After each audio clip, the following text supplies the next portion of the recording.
So hey guys this is Raghav. आज अपन बात करने वाले एचटीएमएल इंजेक्शन वर्नेबिलिटी के बारे में। सो ये वर्नेबिलिटी होती क्या है और ये किस टाइप की वर्नेबिलिटी है। देखो, सबसे पहले ये वेब वर्नेबिलिटी है और इसकी सेंसिटिविटी अपॉन डिपेंड कि आपने कहाँ बग ढूंढा है इस एचटीएमएल इंजेक्शन का, वो ज़्यादा डिपेंड करता है। ठीक है, और अगर स्टोर एचटीएमएल इंजेक्शन वर्नेबिलिटी हो तो वो और भी ज़्यादा इम्पैक्टफुल हो सकती है।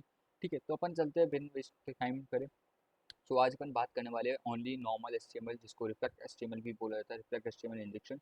तो let's go to the computer screen और मैं आपको डायरेक्ट प्रैक्टिकल ही समझाऊंगा।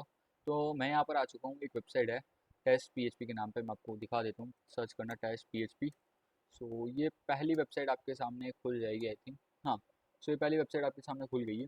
अब इस वेबसाइट पर अगर आपको आ जाना है और यहाँ पर आपको सबको सर्च बार ऑप्शन दिखेगा। सर्च बार में क्या करना, आप मनीष लाइक पहले तो आप नॉर्मल हेलो लिखना। ठीक है, हेलो वर्ल्ड। ओके, सो जैसे ही तुम एग्जीक्यूट करोगे यू विल सी दैट कि नॉर्मल एग्जीक्यूट हो गया। इसमें भाई क्या डिफरेंस है।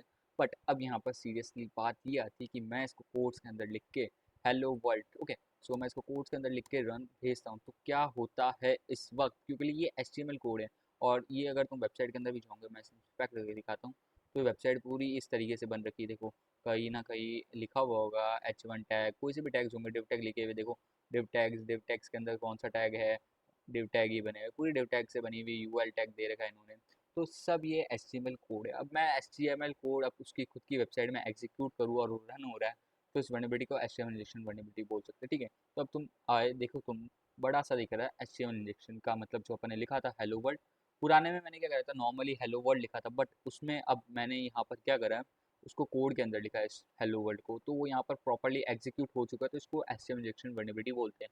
अब देखो, इसको सॉल्व आउट भी करना अपन को सीखना पड़ेगा पहले। अब मैं आपको मेरा कोड दिखाता हूँ ताकि आपको और आसानी से समझ में आए। सबसे पहले मैं ये करा S2 टैग लिया जो यहाँ पर रिप्रेजेंट कर रहा है HTML इंजेक्शन को। देन यहाँ पर एक इनपुट फील्ड लिए। इनपुट फील्ड के अंदर मैंने प्लेस होल्डर डाला। प्लेस होल्डर क्या है बेसिकली, मैं आपको रिमूव करके दिखाता हूँ। यहाँ आया नहीं, यहाँ पर क्या हो गया, इसको प्लेस होल्डर को आई थिंक ये क्या हो गया, प्लेस होल्डर की स्पेलिंग गलत है। अब सही होगा। अब देखो, टाइप हियर यहाँ पर आ चुका है। ठीक है, सो यहाँ पर प्लेस होल्डर का क्या काम है, इनपुट फील्ड के अंदर जो लिखा हुआ रहता है, जैसे अपन कोई भी अपन फोर मतलब अंदर जाते हैं तब यहाँ पर ऐसा लिखा हुआ रहेगा, आप समझ गए होंगे मैं क्या कहना चाह रहा हूँ। ठीक है, अब यहाँ पर मैंने क्या करा, एक बटन क्रिएट करा जिसका नाम है शो ऑन स्क्रीन। ठीक है, अब यहाँ पर मैंने क्या करा, इनके अंदर पैरामीटर पास करके मतलब एट्रीब्यूट पास करके। एट्रीब्यूट्स के अंदर क्या क्या है, एक तो ऑन क्लिक का आपको समझ में आ रहा होगा, जब मैं बटन पे क्लिक करूंगा तो ये फंक्शन रन होगा जो मैंने फंक्शन इसके अंदर डिफाइन कर रखा है, डिस्प्ले इनपुट। अब जैसे ही कोई बंदा इस पर क्लिक करता है तो ये फंक्शन एग्जीक्यूट होगा। अब ये फंक्शन एग्जीक्यूट जब होगा, जब ये क्या क्या पूछ रहा है, कौन सी इनपुट क्या बना कर लिखा है कि कॉन्स्ट एक वेरिएबल होता है और इनपुट मैंने नाम दिया है वेरिएबल का। ठीक है, उसमें क्या बोला मैंने, document dot gate element by ID. Document dot gate element ID मतलब ये इसको टारगेट करो तुम और इसकी वैल्यू मुझे दे दो। ठीक है, डॉट वैल्यू का मतलब कि इसकी जो वैल्यू अपन जो भी लिखेंगे अंदर की, तो उसकी वैल्यू उसके पास आ जाएगी, इसके पास इनपुट के पास आ गई है वैल्यू उसकी। अब document gate element by ID. ID, अब आईडी कहाँ गई, ये रही भाई अपनी आउटपुट टैग, यहाँ पर लिख रखा है आपको। तो अब इसके अंदर तुम क्या करना, इनर एचटीएमएल जो इसकी इनर एचटीएमएल है, जो आउटपुट की इनर एचटीएमएल अंदर का जो भी कंटेंट है, उसको तुम रिप्लेस कर दो इनपुट के साथ। तो अब आपको समझ में आ गया होगा कि वल्नरेबिलिटी कैसे अराइज हो रही है। अब इसको सॉल्व आउट करने के लिए पहले अपन देख लेते हैं कैसे वर्क कर रही है। ठीक है, तो यहाँ पर H1 टैग लिख के मैं वापस वही करता हूँ, hello world. Okay, so hello world, और यहाँ पर इसको क्लोज कर देते हैं। ठीक है, सो इसको मैं क्लोज कर देता हूँ और क्लोज करने के बाद मैं नॉर्मली लिख देता हूँ एक बार यहाँ पर भी, ताकि आपको अच्छे से समझ में आए। एक तो नॉर्मली मैंने हेलो वर्ल्ड लिखा और दूसरा जो है वो मैंने टैग्स के साथ लिखा। ओपनिंग ये रहा टैग और क्लोजिंग टैग ये रहा, बीच में अपना कंटेंट है। अब शो एंड स्क्रीन करते हैं, यू कैन गेट डिफरेंस कि मैंने यार हेलो वर्ल्ड लिखा था, दोनों जगह हेलो वर्ल्ड लिखा था, बट जब मैंने टैग्स के साथ लिख रहा हूँ और वो स्क्रीन पे सक्सेसफुल एग्जीक्यूट हो रहा है, तो इसको बोलते हैं HTML इंजेक्शन वैलिडिटी। अगर आप ये इंस्टाग्राम फेसबुक पे ढूंढते हो, you should get dollars in the dollars value like around $1000 इतना पे करती है। बट वो जगह के ऊपर डिपेंड करता है कि यार तुम तो कल आ गए और एक छोटी सी जगह ढूंढा, भाई मुझे टोकने लग गए।